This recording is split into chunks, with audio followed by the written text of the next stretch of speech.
Next 4 Christian council of India. ఈ Joseph గాడు alias Raavan, అన్ని రావణ్ అని పిలవడం కూడా నాకు ఇష్టం లేదు. ఎందుకంటే రావణాసుడు కనీసం హిందూ, వాడు దుర్మార్గుడైనా నీచుడైనా వీడు హిందువు కూడా కాదు. వాడే నేనేమని చెప్పుకుంటున్నాడు ఈ జోసెఫ్ గాడు అంటే, నాకు దైవభక్తి లేదు, నేను హిందువుని కాదు, నేను క్రిస్టియన్ని కాదు, నేను ముస్లింని కాదు, నేను నాస్తికుని, నాకు అసలు ఏ దేవుడు అంటే గౌరవం లేదు అని చెప్పుకున్నాడు. దేవుడు అంటే కాదు అసలు, వాడికి దేశం అంటేనే నాకు భక్తి లేదని చెప్పాడు. అట్లాంటి వాడికి సపోర్ట్గా క్రిస్టియన్ కౌన్సిల్ ఆఫ్ ఇండియా అని చెప్పి ఒక దిక్కుమాలిన పాస్టర్ల సంఘం ఒకటి హైకోర్టుకి వెళ్ళి వాడి మీద హెబియస్ కార్పస్ అనేటటువంటి ఒక పిటిషన్ వేసింది. పిచ్చోళ్ళారా మీరు, ఒక మనిషి కనబడకపోతే హెబియస్ కార్పస్ వేయాలి కానీ మనిషి కనబడితే హెబియస్ కార్పస్ పిటిషన్ వేయడం ఏంటి? అక్కడ జైల్లో పోలీస్ స్టేషన్లో పోలీసులు ఇన్వెస్టిగేషన్లో ఉన్నాడు కదా, ఇది తీసుకుంటారా వెనక్కి 10 లక్షలు ఫైన్ వేయమంటారా అంటే వద్దని పారిపోయారు. ఈ క్రిస్టియన్ కౌన్సిల్ ఆఫ్ ఇండియా అనేటటువంటి క్రైస్తవ సంస్థకి ఏం పనండి జోసెఫ్ గారితోని? వీళ్ళు కూడా యాంటీ హిందీ. ఇంకా 5వ కొత్త బిచ్చగాడు వచ్చాడు, ఏబి వెంకటేశ్వరరావు. కొత్త బిచ్చగాడు పొద్దెరగడు అని మొన్నటిదాకా ఐపీఎస్ అధికారాన్ని అనుభవించి ప్రజల యొక్క డబ్బులతో జీతాలు తీసుకొని, ఇల్లులు కొనుక్కొని, లంచాలు తీసుకొని, అక్రమాస్తులు కొనుక్కొని, ఇప్పుడు నీతిమంతుల్లాగా ముందుకొచ్చి ఈ జోసెఫ్ బచ్చల కూర అలియాస్ సో అండ్ సో అనేటటువంటి నీచుణ్ణి ఉపా చట్టం కింద అరెస్టు చేయడం అనేటటువంటిది చాలా తప్పు, చాలా దుర్మార్గం అని దొంగ ఏడుపులు ఏడుస్తున్నాడు ప్రెస్ మీట్లు పెట్టి. వీడి ఇంటెన్షన్ ఏంటి? వీడు అనబుద్ధి కాదు, ఎందుకంటే వయసులో పెద్దోళ్ళు, కానీ వీళ్ళు చేసే పని ఏంటి? ఎందుకు అనాల్సి వస్తుంది ఈ వెంకటేశ్వరరావు అంటే, రంగనాయకమ్మకు కూడా మద్దతుగా ఈయన నిలబడ్డాను అని ఆయనే ప్రకటించుకున్నాడు. రంగనాయకమ్మ గారిని అకారణంగా అర్ధరాత్రి పోలీస్ స్టేషన్కి పిలిస్తే ఎలా అయితే నిరసించామో, నినదించామో, ప్రతిఘటించామో, పోరాడామో, అటువంటి పోరాటాలే మళ్ళీ మీరు కూడా చూడాల్సి ఉంటుంది. అంటే రంగనాయకమ్మ ఒక సంఘ సంస్కర్త, అలాగే రావణ్ అలియాస్ జోసెఫ్ అనేటటువంటి వాడు కూడా సంఘ సంస్కర్త అనే విధంగా పోర్ట్రై చేసుకుంటూ ప్రెస్ మీట్ పెట్టి చాలా నీచమైనటువంటి మాటలు మాట్లాడాడు. ఆయన మాటలు నాకు అర్థమైంది ఏంటంటే, 40 ఏళ్ళు ఆయన వేసుకున్నది పోలీస్ యూనిఫామ్ అనేది ముసుగని, ఆ పోలీస్ యూనిఫామ్ వెనక ఈ కమ్యూనిస్టు నక్సలైట్ల యొక్క ఎర్ర చొక్కా ఉందనేది నాకు స్పష్టంగా కనబడింది.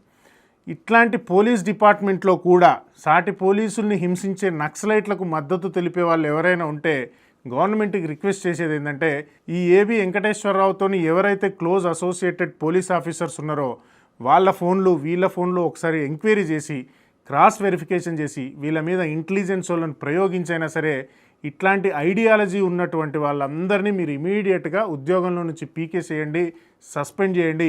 ఈ ఏబి వెంకటేశ్వరరావు ఎంత ప్రమాదకరంగా మాట్లాడిందంటే నిన్న ప్రెస్ మీట్లో రౌలత్ చట్టాలని ఈ ఉపా చట్టంతో పోలుస్తూ, అంటే రౌలత్ చట్టం ఎక్కడి నుంచి వచ్చింది? 1930 దగ్గర నుంచి వచ్చింది.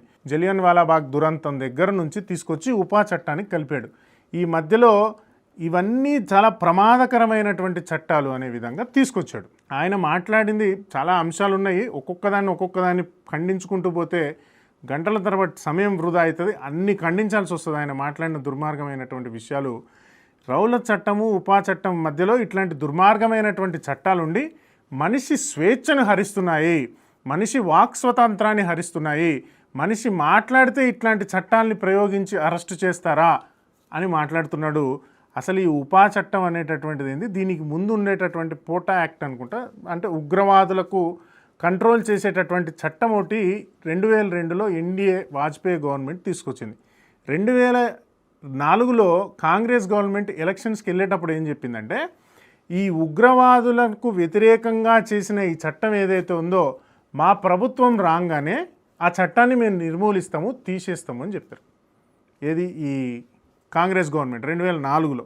అంటే ఉగ్రవాదుల్ని అణిచివేయడానికి, ఈ దేశంలో బాంబు పేలులు జరగకుండా ఉండడానికి ఒక చట్టాన్ని చేసి దానికి ఒక వ్యవస్థని ఏర్పాటు చేద్దామని 2002లో స్టార్ట్ చేస్తే బీజేపీ గవర్నమెంటు 2004లో వీళ్ళు గెలవంగానే ఆ చట్టాన్ని తీసేసారు.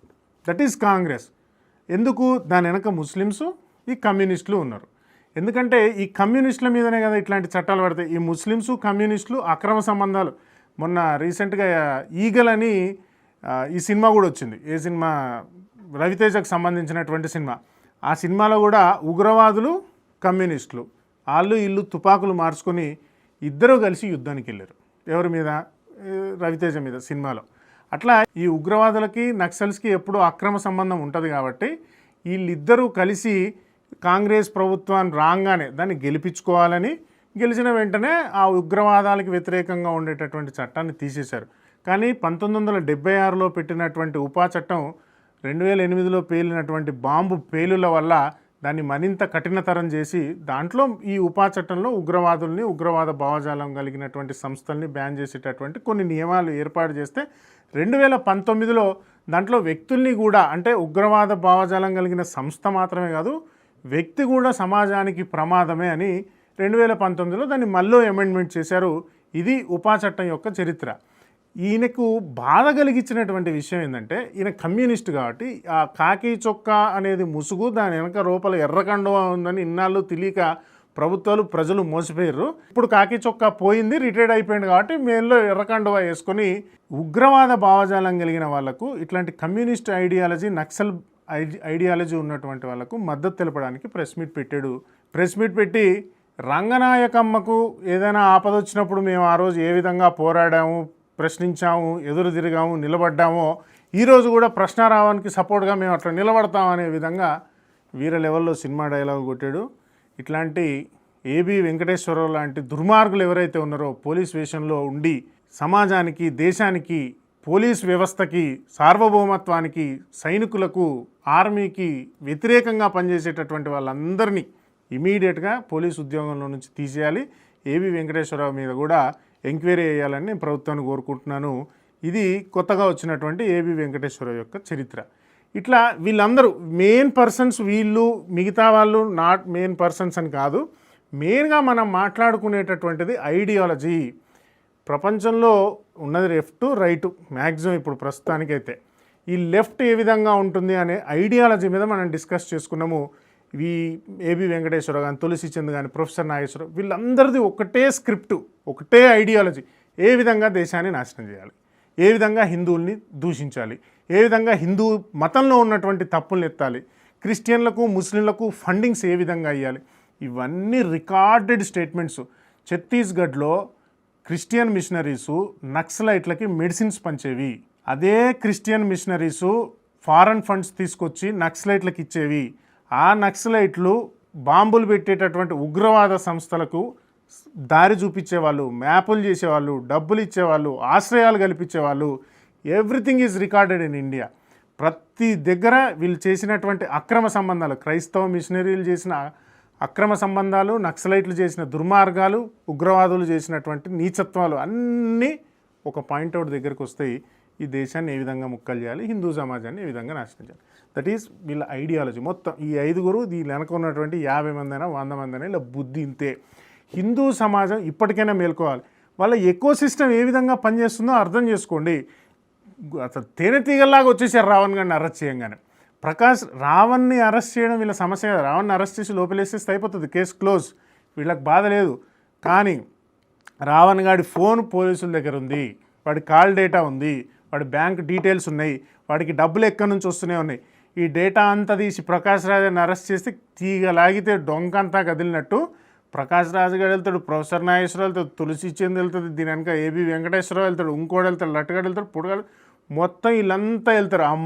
మా డీటెయిల్స్ మొత్తం ఇప్పుడు ప్రభుత్వం చేతుల్లోకి వెళ్తే మమ్మల్ని తొక్కినార తీస్తారని ఉచ్చ పోసుకొని ఒక్కొక్కడు కలుగులో దాక్కున్న ఎలకలన్నీ బయటకు వచ్చి ఇప్పుడు వరుతున్నాయి.